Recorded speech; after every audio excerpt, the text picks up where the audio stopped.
Tamil Nadu CM Jayalalithaa ಅವರ ಆರೋಗ್ಯ ಇದೀಗ ಚಿಂತಾಜನಕವಾಗಿದೆ. ಸದ್ಯ ಅವರಿಗೆ ಎಕ್ಮೋ ಮೂಲಕ ಟ್ರೀಟ್ಮೆಂಟನ್ನು ಕೂಡ ಕೊಡಲಾಗ್ತಾ ಇದೆ.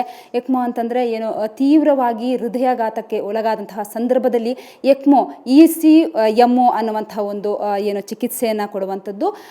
ಸಾಮಾನ್ಯವಾಗಿ ದೊಡ್ಡಂತಹ ಪ್ರತಿಷ್ಠಿತ ಆಸ್ಪತ್ರೆಗಳಲ್ಲಿ ಇಂತಹ ಒಂದು ಚಿಕಿತ್ಸೆಯ ಯಂತ್ರ ಅಂತ ಹೇಳ್ಬೋದು ಅದು ಇರುತ್ತೆ. ಹಾಗಾದರೆ ನಾವಿವಾಗ ರಾಮಯ್ಯ ಆಸ್ಪತ್ರೆಯಲ್ಲಿದ್ದೀವಿ. ರಾಮಯ್ಯ ಆಸ್ಪತ್ರೆಯಲ್ಲಿ ಎಕ್ಮೋ ಈ ಒಂದು ಚಿಕಿತ್ಸೆ ಯಂತ್ರವನ್ನು ನೋಡಬಹುದು. ಇಲ್ಲೂ ಕೂಡ ತೀವ್ರವಾದಂತಹ ಹೃದಯಾಘಾತ ಆದಂತಹ ಸಂದರ್ಭದಲ್ಲಿ ಪೇಷಂಟ್ಗಳಿಗೆ ಈ ಒಂದು ಚಿಕಿತ್ಸೆಯನ್ನು ಕೊಡಲಾಗುತ್ತೆ. ಇದು ಕೇವಲ ಈಗ ಮೆಷಿನನ್ನು ಇಟ್ಟಿದ್ದಾರೆ, ಆದರೆ ಇದಕ್ಕೆ ಇನ್ನಷ್ಟು ಪ್ರೊಸೀಜರ್ಗಳಿರುತ್ತೆ. ರೋಗಿಗಳು ಯಾವಾಗ ಈ ಒಂದು ಟ್ರೀಟ್ಮೆಂಟನ್ನು ಪಡಿಬೇಕು ಅಂತಹ ಸಂದರ್ಭದಲ್ಲಿ ಪ್ರತಿಯೊಂದನ್ನು ಇದಕ್ಕೆ ಪ್ರೊಸೀಜರ್ನ ಮಾಡಲಾಗುತ್ತೆ. ಹಾಗಿದ್ರೆ ಇದನ್ನು ಎಂತಹ ಸಂದರ್ಭದಲ್ಲಿ ಅಥವಾ ಎಂತಹ ರೋಗಿಗಳಿಗೆ ಚಿಕಿತ್ಸೆಯನ್ನು ಕೊಡಲಾಗುತ್ತೆ? ಎಕ್ಮೋ ಅಂತಂದರೆ ಸಾಮಾನ್ಯವಾಗಿ ಜನರು ಕೂಡ ಕೇಳಿರಲ್ಲ.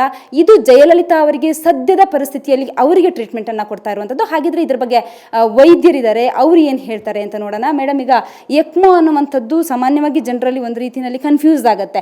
ಜಯಲಲಿತಾ ಅವ್ರಿಗೂ ಕೂಡ ಸದ್ಯದ ಪರಿಸ್ಥಿತಿಯಲ್ಲಿ ಅದೇ ಟ್ರೀಟ್ಮೆಂಟನ್ನು ಕೊಡ್ತಾ ಇರೋದು. ಸೊ ಇದ್ರ ಬಗ್ಗೆ ಹೇಳಿ. ಎಕ್ಮೋ ಅಂದರೆ ಎಕ್ಸ್ಟ್ರಾ ಕಾರ್ಪೋರಿಯಲ್ ಮೆಂಬ್ರೇನ್ ಆಕ್ಸಿಜನೇಟರ್ ಅಂತ. ಇದು ಏನಂದರೆ ಹೃದಯದ ಮತ್ತು ಶ್ವಾಸಕೋಶದ ಮತ್ತು ಕಿಡ್ನಿ ಮೂರದ ಆ್ಯಕ್ಷನ್ ಕೂಡ ಮಾಡಲಿಕ್ಕೆ ಹೆಲ್ಪ್ ಆಗುತ್ತೆ. ಬೇಸಿಕ್ಲಿ ಇದು ಯಾವ್ರಿಗೆ ಯೂಸ್ ಮಾಡ್ತೀವಿ ಅಂದರೆ ಹೃದಯ ಸ್ತಂಭನ ಆಗಿರೋ ಪೇಷಂಟ್ ಅವ್ರಿಗೆ ರಿವೈವ್ ಮಾಡಿದಾಗ, ತೀವ್ರ ಹೃದಯಾಘಾತ, ಅವ್ರ BP ಯಾವ ತುಂಬ ಕಮ್ಮಿ ಇದೆ ಮತ್ತು ನಮ್ದು ಎಲ್ಲ ರೀತಿಯ ಟ್ರೀಟ್ಮೆಂಟ್ ಇದೆ. BP ಇನ್ಕ್ರೀಸ್ ಮಾಡೋ ಮೆಡಿಸಿನ್ಸ್ ಆಗಲಿ, ನಾವು ಬಲೂನ್ ಪಂಪ್ ಏನು ಹಾಕ್ತೀವಿ ಅದೆಲ್ಲದಕ್ಕೂ ಸ್ತಂಭಿಸದಿದ್ದಾಗ ಈ ಮೆಷಿನನ್ನು ನಾವು ಯೂಸ್ ಮಾಡ್ತೀವಿ. ಅದು ಲಂಗ್ ಫೇಲ್ಯೂರಲ್ಲಿ ಕೂಡ ಯೂಸ್ ಮಾಡ್ಬೋದು. ಬಟ್ ಇದು ಎಲ್ಲ ಪೇಷಂಟ್ಗಳಿಗೆ ಯೂಸ್ ಮಾಡಲಿಕ್ಕೆ ಬರಲ್ಲ. ಅಂದರೆ ಯಾವ ಪೇಷಂಟಲ್ಲಿ ಅವರು ಇಂಪ್ರೂವ್ ಆಗೋ ಚಾನ್ಸಸ್ ಇದೆ ಅಂತ ನಮಗನ್ಸುತ್ತೋ ಅಂಥ ಪೇಷಂಟ್ಗೆ ಹಾಕೋದ್ರಲ್ಲಿ ಬೆನಿಫಿಟ್ ಇದೆ. ಅಂದರೆ ಎಷ್ಟು ದಿನ ಇದು ಟ್ರೀಟ್ಮೆಂಟ್ ಇರುತ್ತೆ ಅಂತ? ಮಿನಿಮಮ್ 5ರಿಂದ 1 ವಾರ ಬೇಕಾಗ್ಬೋದು, ಕೆಲವರಿಗೆ 15 ದಿವಸನೂ ಬೇಕಾಗಬಹುದು. ಅಂದರೆ ಟ್ರೀಟ್ಮೆಂಟ್ ಒಂದು ಟ್ರಾನ್ಸ್ಪ್ಲಾಂಟ್ ಮಾಡಿ ಆ ಟ್ರೀಟ್ಮೆಂಟ್ ಆದಮೇಲೆ ಟ್ರಾನ್ಸ್ಪ್ಲಾಂಟ್ ಮಾಡ್ತಾರಾ ಅಥವಾ ಮೊದಲೇ ಟ್ರಾನ್ಸ್ಪ್ಲಾಂಟ್ ಆಗಿರುತ್ತಾ? ಇದು ಸಾಮಾನ್ಯವಾಗಿ ಟ್ರಾನ್ಸ್ಪ್ಲಾಂಟ್ ಆಗೋಕ್ಕಿಂತ ಮುಂಚೆ ರೋಗಿಗೆ ಯಾವಾಗ ಹೃದಯ ಸಿಕ್ಕೋದಿಲ್ಲ ಮತ್ತು ಅವ್ರ BP ಎಲ್ಲ ಸ್ಟೇಬಲ್ ಆಗಿಲ್ಲ, ಯಾವಾಗ ಅವರಿಗೆಲ್ಲ ತೊಂದರೆ ಕಂಡು ಬರುತ್ತೆ, ಉಸಿರಾಟಕ್ಕೆ ತೊಂದರೆ ಇದೆ, BP ಸ್ಟೇಬಲ್ ಆಗ್ತಾ ಇಲ್ಲ, ಅವ್ರು ಮತ್ತು ಕಿಡ್ನಿ ಫಂಕ್ಷನ್ಸ್ ಆಲ್ಟರ್ ಅಂಥ ಪೇಷಂಟಲ್ಲಿ ನಾವು ಇದನ್ನು ಯೂಸ್ ಮಾಡಬೇಕಾಗತ್ತೆ. ಅಂದರೆ ಹೃದಯ ಸಿಗೋವರೆಗೂ ಇದು ಹೃದಯದ ಕಾರ್ಯವನ್ನು ನಿರ್ವಹಿಸುತ್ತೆ. ಇದೊಂಥರ ಆರ್ಟಿಫಿಷಿಯಲ್ ಹಾರ್ಟ್ ಅಂತ ನಾವು ಹೇಳ್ಬೋದು. ಅಂದರೆ ಇದರಲ್ಲಿ ಪೇಷಂಟ್ ಹೃದಯಕ್ಕೆ ರಕ್ತ ಸಂಚಾರ ಇರೋದಿಲ್ಲ, ಅದ್ರ ಬೈಪಾಸ್ ಮಾಡಿ ರಕ್ತ ಸಂಚಾರ ಆಗ್ತಾ ಇರುತ್ತೆ. ಹಾಗೆ ನಾವು ಒಂದು ಮೆಂಬ್ರೇನ್ ಇರುತ್ತೆ, ಅದರಲ್ಲಿ ಆಕ್ಸಿಜನ್ ಸಪ್ಲೈ ಕೂಡ ಬರುತ್ತೆ.